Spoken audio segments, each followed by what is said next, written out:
Well, one person with a strong view on the strength of the Conservatives in South West London and beyond is the former Education Secretary and MP for Putney, Justine Greening. Welcome, thanks for being on the show. And welcome back, Sophie. Thank you.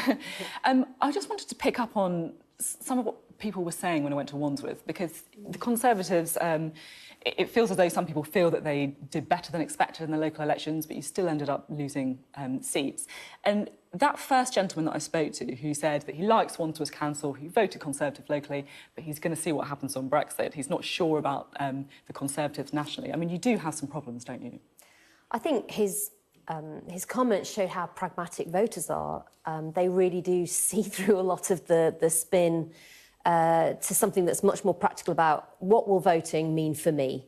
In his case, he knows he's got a good local council that's got low council tax but very good services, and that was a package people wanted to stay voting for.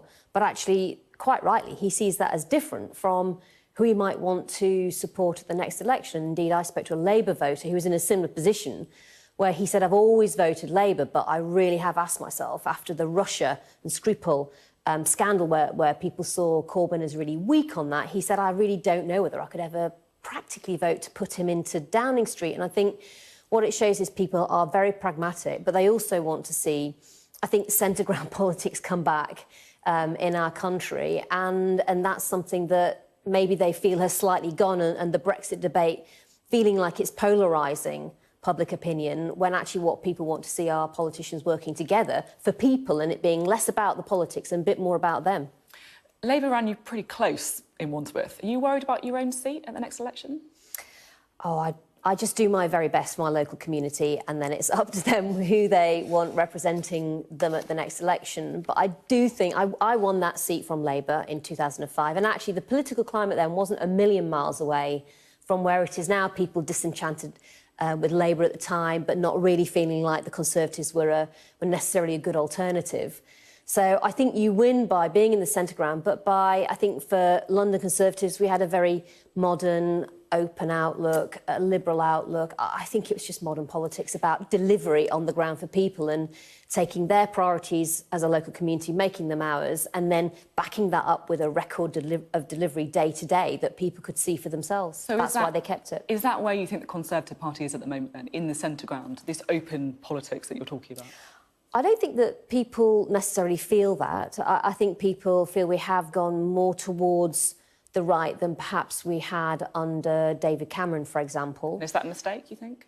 I think you win elections by having a broad coalition of support for you as a party. I think the last time we won an election with any massive majority, it was in 1987.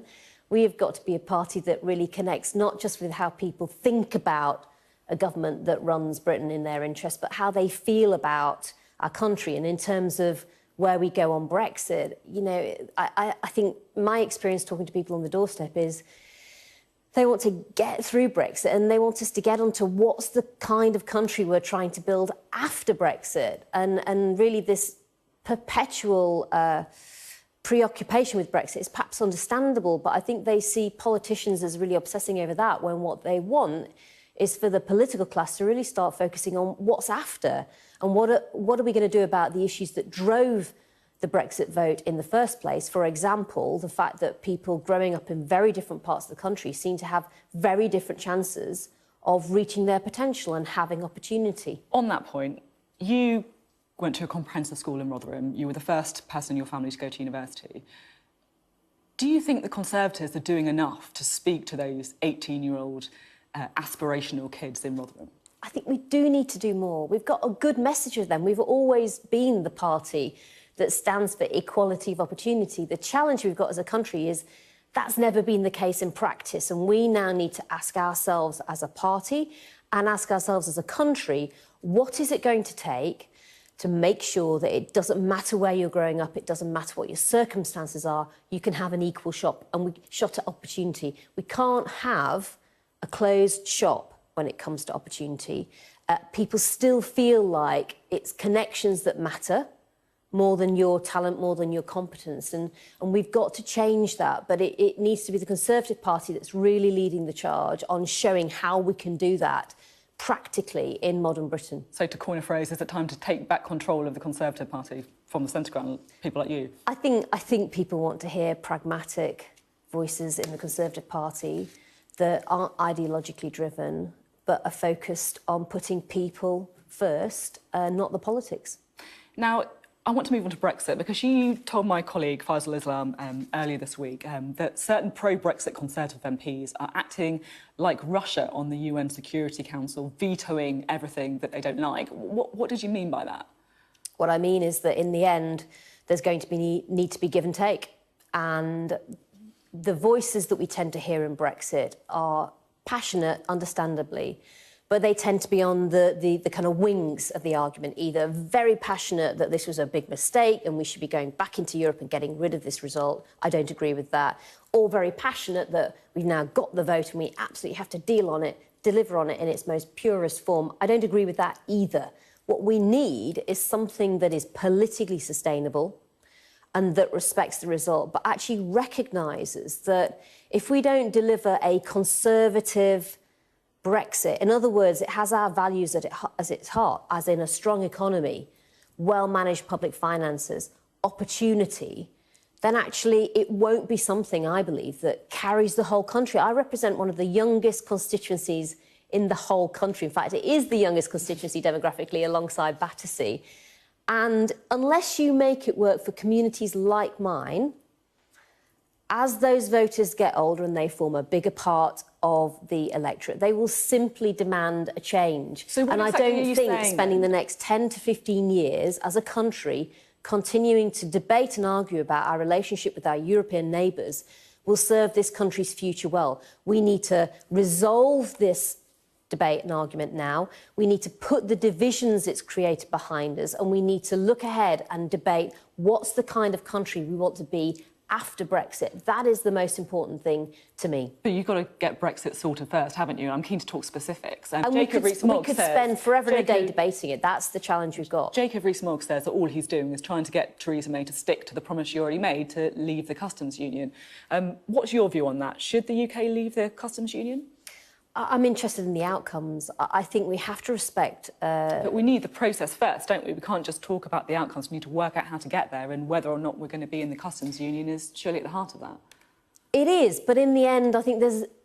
what does the customs union represent for us? It's about being able to trade freely, and when goods and services are crossing borders, have that happen in a way that's not bureaucratic. And all, I guess, people like myself are saying is, it's how we actually deliver on that continuing that matters. It really matters when it comes down to the Good Friday Agreement and Northern Ireland. We can't go backwards on the politics there. That is absolutely crucial, I think, for lots of moderate Conservatives like myself. But what we want now is this discussion resolved. The Prime Minister needs to get the parliamentary party behind her. She has our backing, and I think she now needs to get the backing of some of the harder Brexiteers, and they need to recognise that a successful approach on Brexit is going to need compromise, not just in the country as a whole, but also in the Conservative Party and also from them. And that's what they now need to do, is be prepared to have some give and take. And we're going to have to crack a few eggs to make an omelette, I'm afraid, on the Brexit situation, and they need to recognise that. And who is they? I mean, it's obvious that you're talking about people like Jacob Rees-Mogg, but it's also, let's be frank, people around the cabinet table as well, isn't it? You're talking about people like Boris Johnson, who reportedly has said that they're ready to resign from the cabinet if Theresa May pushes ahead with staying in a customs union or customs partnership. Well, yes, I hope they can show some leadership, and I hope they can recognise that it's going to require give and take.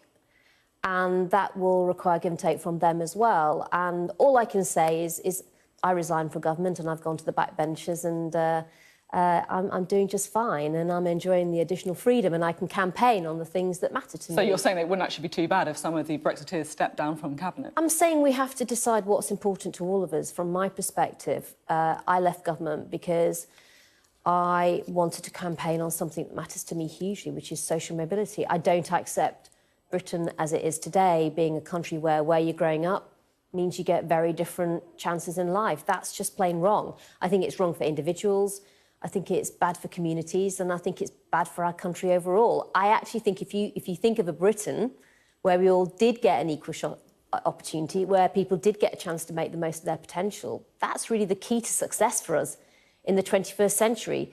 In the 21st century, it's all going to be about a knowledge economy. It's going to be about countries that can make the most of their people. Okay. And that's what I want to see our country do. Now, let's get to the important bit of this Brexit debate, shall we? Because, yes, the Brexiteers have been making loud noises, but let's be honest, they don't actually have the numbers to really hold the Prime Minister hostage to what they want. You, on the more Remain supporting side of the Conservative Party, do. So what are your red lines? Would you be prepared to rebel against the government? Oh, it's not about red lines. We're all going to have to realise that we have to find some kind of a sustainable agreement within the Conservative Party itself. I would describe myself as a moderate. I absolutely accept that we're leaving the EU. But the question is, how do you do that in a way that brings the broad mass of the British public with you? When we know the vote was broadly split, how do you do it in a way that protects our economy, that protects our public finances, and that means Brexit doesn't come at the expense of social mobility? I understand where you want to get to, but the reality is your most powerful tool is the fact that you can defeat the government. That's the way to get listened to, isn't it, if you don't like the Brexit vision that's been put forward? I think the way to get listened to is not to send letters that get published in the paper and make ultimatums through the papers. I think it's to get round the table and to hash out a deal of what's an alternative that's really going to bring the overall Conservative Party with it. I don't think people can afford to stay in their comfort zones, however convenient and easy that may feel for them. I'm willing to compromise. I think we all have to if we're going to show some leadership. I think people are frankly fed up with a Brexit debate that seems to be focused all about the personalities, all about the politicians, and not about people. And that needs to change. And I think the Prime Minister came into her role wanting to bring people together, but she can only do that if people are willing to make compromises. And that's what I think the Parliamentary Party and members of the Cabinet now need to be prepared to do. Just finally, before we do these interviews, I sometimes ask people on social media if they have any questions for our guests. And one that came up a couple of times, actually, with you is, would you be prepared to run for London Mayor? And if you could give a straight answer, I'm sure the people who put that question forward would be very happy. Well, I thought I'll get through the London elections first before thinking about anything next. I literally just left Cabinet because I've never felt I needed a role in politics to particularly define myself or make what I'm doing feel worthwhile. The main job I've always cared about is being Member of Parliament in Putney. So, no, I haven't made my mind up at all on any of that stuff. It's not particularly what drives me. What drives me is what I want to try and achieve for my community and my country. OK, not definitely ruling it out, though. Justine Greening, thank you very much for today. Thank you.